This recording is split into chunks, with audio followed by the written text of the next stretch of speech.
일어나라 빛을 발하라. 6월 29일 수요일 새벽 말씀의 시간입니다.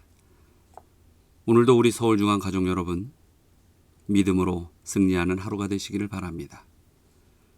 자, 오늘은 시편 120편의 말씀을 함께 나누도록 하겠습니다.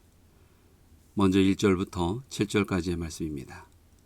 내가 환난 중에 여호와께 부르짖었더니 내게 응답하셨도다. 여호와여, 거짓된 입술과 속이는 혀에서 내 생명을 건져 주소서. 너 속이는 혀여, 무엇을 내게 주며 무엇을 내게 더할꼬. 장사의 날카로운 화살과 로뎀나무 숯불 이리로다. 메색에 머물며 게달의 장막 중에 머무는 것이 내게 화로다. 내가 화평을 미워하는 자들과 함께 오래 거주하였도다. 나는 화평을 원할지라도 내가 말할 때에 그들을 싸우려 하는도다.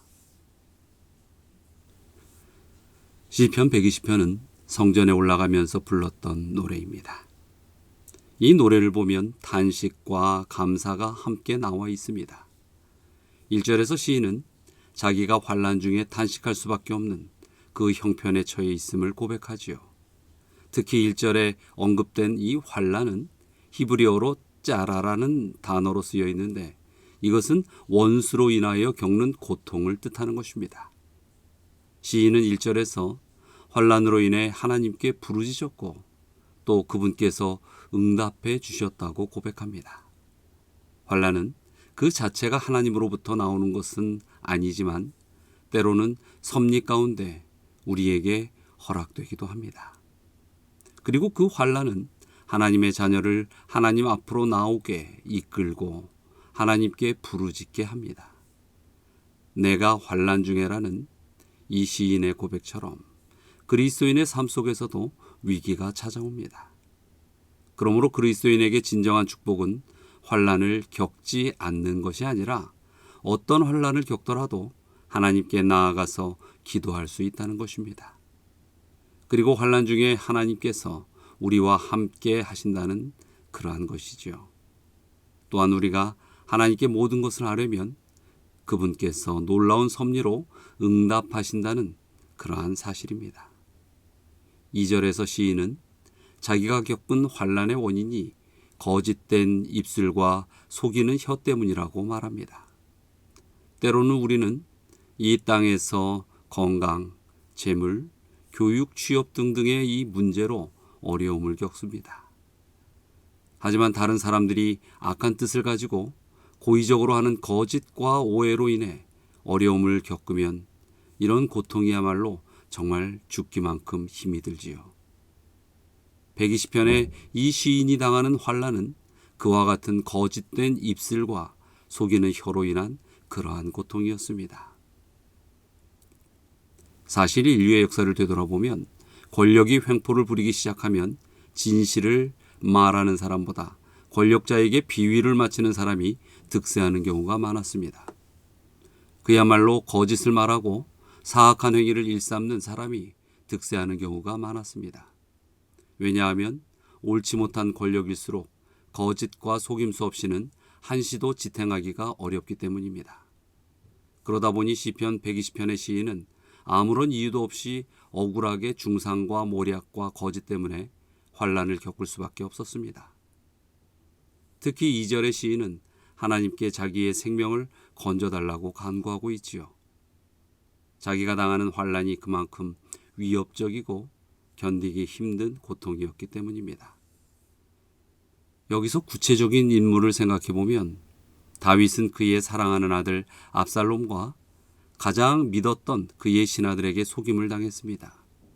예수께서도 사랑하는 제자들에게 배신과 외면을 당하셨습니다.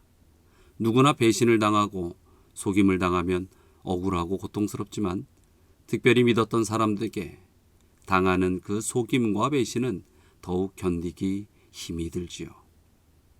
세상은 기본적으로 자신의 유익을 위해 남을 속이고 또 거짓을 말하게 되어 있습니다.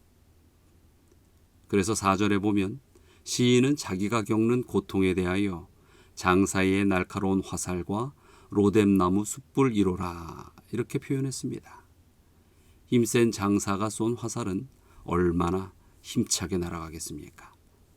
로뎀나무 숯불은 표준 세번역에서는 쌀이나무로 번역되어 있는데 쌀이나무가 얼마나 이 불이 잘 붙습니까? 그리고 한번 붙은 그 불은 활활 타오르는 그러한 모습을 연상할 수 있습니다. 그러므로 악한 사람들이 내뱉는 말은 상대방에게 힘센 장사가 쏜 화살처럼 또 쌀이나무에 붙은 거센 불길처럼 아주 치명적인 고통을 일시해 준다는 것입니다. 또 5절을 보면 시인은 자기가 지금 환난을 겪고 있는 장소를 메색과 게달의 장막이라고 소개합니다. 메색은 역대상 1장 5절에 의하면 야벳의 아들로서 그의 후손은 야만족들이 사는 그런 곳에 살았습니다. 게달은 창세기 25장 13절에 의하면 이스마엘의 둘째 아들로서 아랍 족속의 선족 가운데 한 사람입니다. 그러므로 지금 성경에서 말하고 있는 메색과 게달의 이 장막은 이방 민족의 도시라는 그런 뜻인 것입니다. 그래서 시편 120편의 시인이 자기가 메색과 게달의 장막에 있다고 표현한 것은 자신이 하나님을 알지 못하는 사람들에게 둘러싸여서 괴롭힘을 당하고 있다는 그런 뜻인 것이죠. 왜냐하면 그들은 화평을 미워하고 화평을 말하며 다가가는 그러한 자에게 싸움으로 응하는 자들이기 때문입니다. 시인은 바로 이런 상황에 있기 때문에 마지막 7절에서 나는 화평을 원할지라도 내가 말할 때에 그들은 싸우려 하는도다 이렇게 말하고 있는 것입니다. 물론 이 말씀의 뜻은 시편 120편 시인을 비롯해서 우리 모두가 아무리 평화를 이루기 위하여 노력한다 할지라도 이 원수가 우리의 뜻을 이해해 주지 않으면 더 큰 대립과 갈등이 찾아올 수밖에 없다는 그런 뜻이죠. 하지만 이 말씀을 반대로 생각하면 원수들이 아무리 우리를 괴롭히고 대적한다고 해도 평화를 바라는 마음이 변하지 않도록 해야 한다는 것입니다. 사실 시편 120편의 시인은 1절에서 이미 하나님께서 자기에게 응답하셨다고 고백했습니다.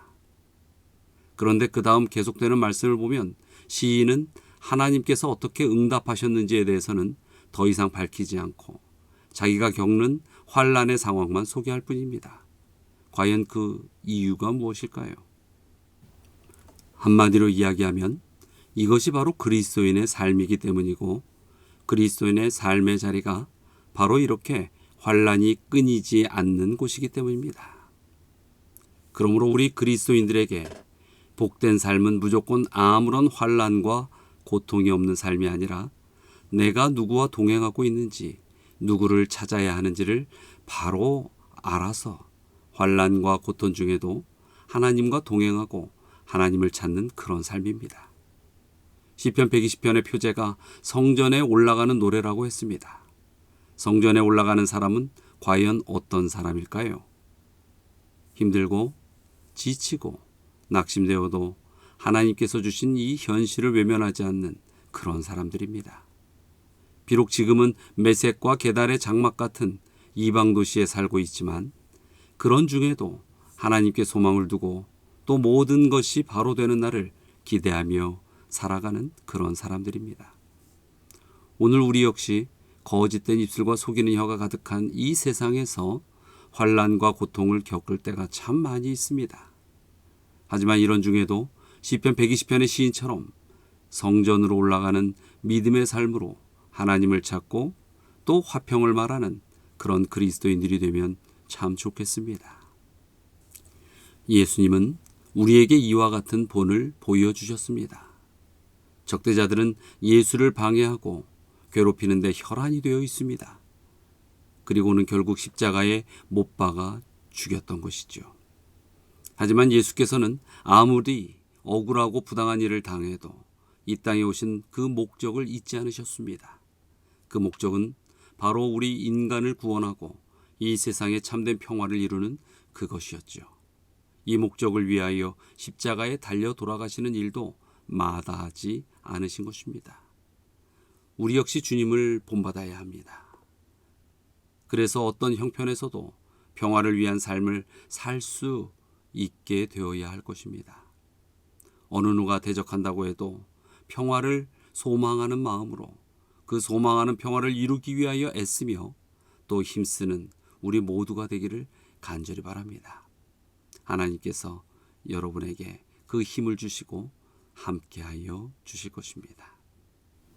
자, 오늘 함께 특별한 제목으로 기도를 드릴 수 있기를 요청드립니다. 이번 주에 저희 목회부는 특별 기도 주간을 삼고 한 주 동안에 이제 이 2년 반의 코로나를 종식하고 2022년 후반기를 어떻게 하나님 앞에 드려야 할지를 고민하며 기도하는 시간을 갖고자 계획하고 있습니다. 그리고 그렇게 진행하고 있습니다. 아무쪼록 우리 성도님들, 서울중앙교회의 목회부가 정말로 하나님의 뜻에 의하여 이 교회를 온전한 믿음의 교회로 세울 수 있도록 헌신하는 일에 또 지혜를 하늘로부터 받을 수 있도록 놀라운 역사가 일어나도록 기도로 함께하여 주시기 바랍니다. 그리고 또 금식 기도가 우리 목회부에서는 이제 시작됩니다. 우리 성도님들께서도 혹 한 끼 아니면 하루의 기간을 정하셔서 함께 참여하고 싶으신 분들은 금식 기도로 하나님 앞에 한 마음으로 나가는 그러한 일들을 경험할 수 있게 되기를 바랍니다. 그리고 이상자 집사님과 우리 이서구 청년을 위하여 또 기도하도록 하겠습니다. 자, 다 함께 기도하시겠습니다.